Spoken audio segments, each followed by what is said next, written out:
बोलो श्यावर रामचंद्र भगवान की जय। श्री रामचरितमानस में उत्तरकांड में कल अपन ने भरत जी द्वारा पूछने पर भगवान श्री राम जी ने संत और असंत के लक्षण बताए थे, वो सुना।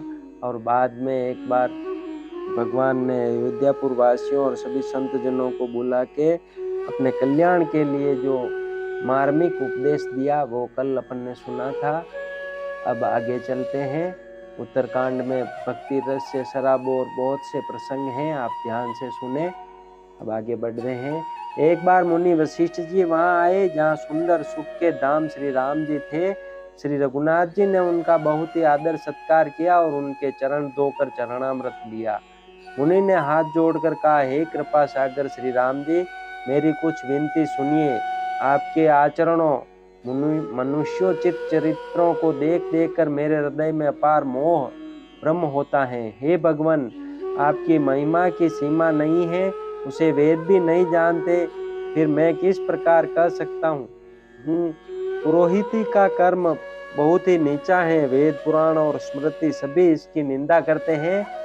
जब मैं उसे सूर्यवंश की पुरोहिती का काम नहीं लेता था, तब ब्रह्मा जी ने मुझे कहा था, हे पुत्र, इससे तुमको आगे चलकर बहुत लाभ होगा। स्वयं ब्रह्म परमात्मा मनुष्य रूप धारण कर रघुकुल के भूषण राजा होंगे। तब मैंने हृदय में विचार किया कि जिसके लिए योग यज्ञ व्रत और दान किए जाते हैं, उसे मैं इसी कर्म से पा जाऊंगा। तब तो इसके समान दूसरा कोई धर्म ही नहीं है। जब तप नियम योग अपने अपने धर्म श्रुतियों से उत्पन्न बहुत से शुभ कर्म, ज्ञान, दया, दम, तीर्थ स्नान आदि जहाँ तक वेद और संत जनों ने धर्म कहे हैं, उनके करने का तथा हे प्रभु, अनेक तंत्र वेद और पुराणों के पढ़ने और सुनने का सर्वोत्तम फल एक ही है। और सब साधनों का भी यही एक सुंदर फल है कि आपके चरण कमलों में सदा सर्वदा प्रेम हो। मैल से धोने से क्या मैल छूटता है, जल के मतने से क्या कोई घी पा सकता है। उसी प्रकार हे रघुनाथ जी, प्रेम भक्ति रूपी निर्मल जल के बिना अंतःकरण का मल कभी नहीं जाता। वही सर्वज्ञ है, वही तत्वज्ञ और पंडित है, वही गुणों का घर और अखंड विज्ञानवान है, वही चतुर और सब सुलक्षणों से युक्त है, जिसका आपके चरण कमलों में प्रेम है। हे नाथ, हे श्री राम जी, मैं आपसे एक वर मांगता हूँ, कृपा करके दीजिए। प्रभु, आपके चरण कमलों में मेरा प्रेम जन्म जन्मांतर में भी कभी न घटे। ऐसा कहकर मुनि वशिष्ठ जी घर आए। वे कृपा सागर श्री राम जी के मन को बहुत ही अच्छे लगे। तदनंतर सेवकों को सुख देने वाले श्री राम जी ने हनुमान जी तथा भरत जी आदि भाइयों को साथ लिया और फिर कृपालु श्री राम जी नगर के बाहर गए और वहां उन्होंने हाथी, रथ और घोड़े मंगवाए। उन्हें देखकर कृपा करके प्रभु ने सबकी सराहना की और उनको जिसने चाहा उसको उचित जान कर दिया। संसार के सभी श्रमों को हरने वाले प्रभु ने हाथी घोड़े आदि बांटने में श्रम का अनुभव किया और श्रम मिटाने को वहां गए जहाँ शीतल अमराई आमों का बगीचा थी। वहां भरत जी ने अपना वस्त्र बिछा दिया, प्रभु उस पर बैठ गए और सब भाई उनकी सेवा करने लगे। उस समय पवन पुत्र हनुमान जी पवन करने लगे। उनका शरीर पुलकित हो गया और नेत्रों में प्रेमाश्रुओं का जल भराया। शिव जी कहने लगे, हे गिरजे, हनुमान जी के समान न तो कोई बड़भागी है और न कोई श्री राम जी के चरणों का प्रेमी ही है, जिनके प्रेम और सेवा की प्रभु ने अपने श्रीमुख से बार बार बड़ाई की है। उसी अवसर पर नारद मुनि हाथ में वीणा लिए हुए आए। वे श्री राम जी की सुंदर और नित्य नवीन रहने वाली कीर्ति गाने लगे। कृपा पूर्वक देख लेने मात्र से शोक के छुड़ाने वाले हे कमल नयन, मेरी ओर देखिए, मुझ पर भी कृपा दृष्टि कीजिए। हे हरि, आप नील कमल के समान श्याम वर्ण और कामदेव के शत्रु महादेव जी के हृदय कमल के मकरंद प्रेम रस के पान करने वाले भ्रमर हैं। आप राक्षसों की सेना के बल को तोड़ने वाले हैं, मुनियों और संत जनों को आनंद देने वाले और पापों के नाश करने वाले हैं। ब्राह्मण रूपी खेती के लिए आप नए मेघ समूह हैं। और शरणहीनों को शरण देने वाले तथा दीनजनों को अपने आश्रय में ग्रहण करने वाले हैं। अपने बाहुबल से पृथ्वी के बड़े भारी बोझ को नष्ट करने वाले, खर दूषण और विराट के वध करने में कुशल, रावण के शत्रु, आनंद स्वरूप, राजाओं में श्रेष्ठ और दशरथ के कुल रूपी कुमुदनी के चंद्रमा श्री राम जी, आपकी जय हो। आपका सुंदर यश पुराणों, वेदों में और तंत्रादि शास्त्रों में प्रकट है। देवता, मुनि और संतों के समुदाय उसे गाते हैं। आप करुणा करने वाले और झूठे मद का नाश करने वाले, सब प्रकार से कुशल श्री अयोध्या जी के भूषण ही है। आपका नाम कलयुग के पापों को मत डालने वाला और ममता को मारने वाला है। हे तुलसीदास के प्रभु, शरणागत की रक्षा कीजिए। श्री रामचंद्र जी के गुण समूहों का प्रेम पूर्वक वर्णन करके मुनि नारद जी शोभा के समुद्र प्रभु को हृदय में धरकर जहाँ ब्रह्मलोक है वहाँ चले गए। शिव जी कहते हैं, हे गिरजे सुनो, मैंने यह उज्जवल कथा जैसी मेरी बुद्धि थी वैसी पूरी कह डाली। श्री राम जी के चरित्र 100 करोड़ अथवा अपार है। श्रुति और शारदा भी उनका वर्णन नहीं कर सकते। भगवान श्री राम अनंत हैं, उनके गुण अनंत हैं, जन्म, कर्म और नाम भी अनंत हैं। जल की बूंदें और पृथ्वी के रजगण चाहे गिने जा सकते हों, पर श्री रघुनाथ जी के चरित्र वर्णन करने से नहीं चूकते। यह पवित्र कथा भगवान के परम पद को देने वाली है। इसके सुनने से अविचल भक्ति प्राप्त होती है। हे उमा, मैंने वह सब सुंदर कथा कही जो काकभूषुंड जी ने गरुड़ जी को सुनाई थी। मैंने श्री राम जी के कुछ थोड़े से गुण बखान कर कहे हैं। हे भवानी, सो कहो, अब और क्या कहूँ। श्री राम जी की मंगलमयी कथा सुनकर पार्वती जी हर्षित हुई और अत्यंत विनम्र तथा कोमल वाणी बोली, हे त्रिपुरारी, मैं धन्य हूँ, धन्य धन्य हूँ जो मैंने जन्म मृत्यु के भय को हरण करने वाले श्री राम जी के गुण चरित्र सुने। हे कृपाधाम, अब आपकी कृपा से मैं कृत्य हो गई, अब मुझे मोह नहीं रह गया। हे प्रभु, मैं सच्चिदानंद गण प्रभु श्री राम जी के प्रताप को जान गई। हे नाथ, आपका मुख रूपी चंद्रमा श्री रघुवीर की कथा रूपी अमृत बरसाता है। हे मतिधीर, मेरा मन कर्णपुटों से उसे पीकर तृप्त नहीं होता। श्री राम जी के चरित्र सुनते सुनते जो तृप्त हो जाते हैं, बस कर देते हैं, उन्होंने तो उसका विशेष रस जाना ही नहीं। जो जीवन मुक्त महामुनि हैं, वे भी भगवान के गुण निरंतर सुनते रहते हैं। जो संसार रूपी सागर का पार पाना चाहता है, उसके लिए तो श्री राम जी की कथा दृढ़ नौका के समान है। श्री हरि के गुण समूह तो विषयी लोगों के लिए भी कानों को सुख देने वाले और मन को आनंद देने वाले हैं। जगत में कान वाला ऐसा कौन है जिसे श्री रघुनाथ जी के चरित्र ना सुहाते हो। जिन्हें श्री रघुनाथ जी की कथा नहीं सुहाती, वे मूर्ख जीव तो अपनी आत्मा की हत्या करने वाले हैं। हे नाथ, आपने श्री रामचरित्र मानस का गान किया, उसे सुनकर मैंने अपार सुख पाया।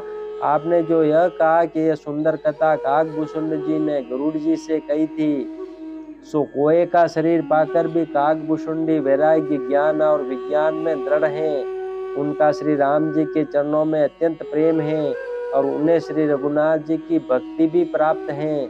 इस बात का मुझे परम संदेह हो रहा है।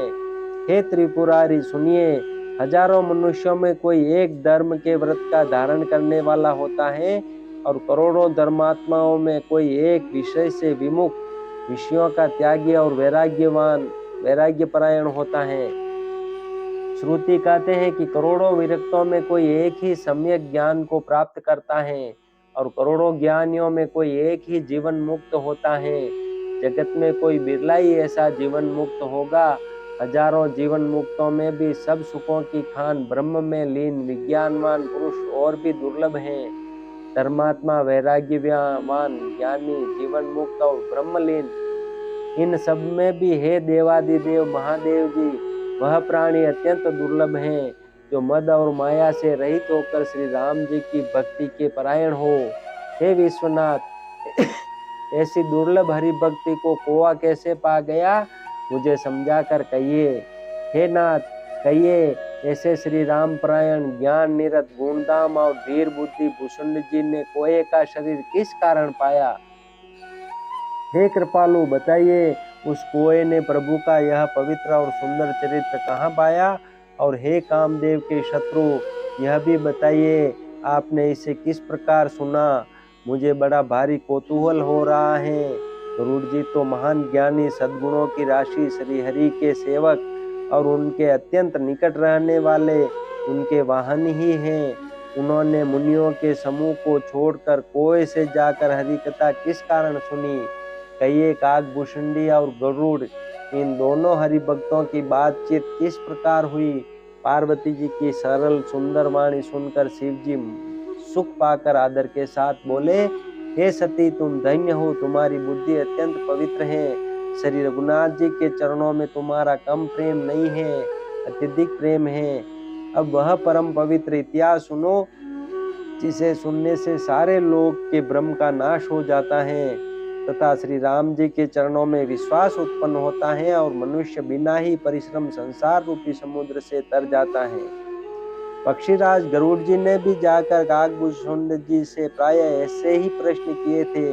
हे उमा, मैं वह सब आदर सहित कहूंगा, तुम मन लगाकर सुनो।